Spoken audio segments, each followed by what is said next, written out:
Kukirin G4 od 750 evra nije automatska kupovina, jer baterija jede maržu ako test nije čist. Površno gledano, oglas izgleda povoljno. Lokalni prodavci za nove ili nekorišćene primjerke traže mnogo više, ali zvanična evropska akcijska cena je oko 799 evra. Zato ovdje ne kupuješ veliki popust, kupuješ godinu dana nepoznate upotrebe. Tačan slučaj je ovakav. Oglas iz Beograda, stanje je polovno, a prodavac kaže da je trotinet u top stanju.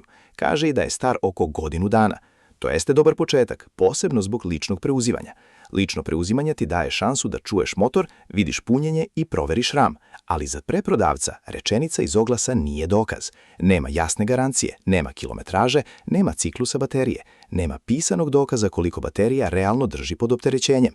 Prodavac ima star nalod i srednje poverenje, ali mali broj ocena. Zato kontakt nije problem, nego provera. Ako je sve dobro, Beograd pomaže likvidnost. Ako jedna ključna stavka fali, pregovor mora početi odmah. Ekonomija je tanka, ali nije mrtva. Najbliži polovan G4 koji sam našao lokalno stoji 800 evra. Novi lokalni oglasi idu oko 950, 980 i skoro 1000 evra. Konzervativna brza preprodaja polovnog primjerka je oko 820 evra. Ako platiš traženih 750, bruto prostor je oko 70 evra. Posle transporta i osnovne provere ostaje oko 55 evra. To nije dovoljno da oprašta greške. Ako cenu spustiš ka 720, posao postaje mnogo zdraviji.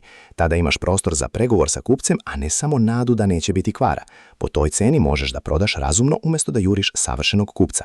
Naziv rizika je baterija jede maržu. G4 je jak i težak trotinet. Ima veliku bateriju, snažan motor i kočnice koje moraju biti ozbiljne. Ako baterija pada pod opterećenjem, ako punjač nije originalan ili ako kočnice traže ulaganje, mala zarada nestaje. To nije teorijski rizik. To je baš ona vrsta troška koji se vidi tek kada probaš vozilo, ne kada čitaš oglas. Zato test mora biti hladan, normalan i dovoljno dug. Krug oko zgrade nije dovoljan ako ne pokaže ubrzanje, kočenje i pad napona. Kupi ako postoji originalni punjač, probna vožnja, stabilno punjenje, čist RAM i normalne kočnice. Pregovoraj ako nema računa, garancije, kilometraže ili servisne istorije. Ciljaj cenu oko 700 do 720 evra. Preskoči ako prodavac ne dozvoli test pod opterećenjem. Preskoči i ako se napon ponaša čudno. Ne plaćaj priču o top stanju kao dokaz. Plati samo proveru koju možeš ponoviti pred sljedećim kupcem. Operator pravilo je jednostavno. Svaka nepoznata mana mora da postane popust, ne nada.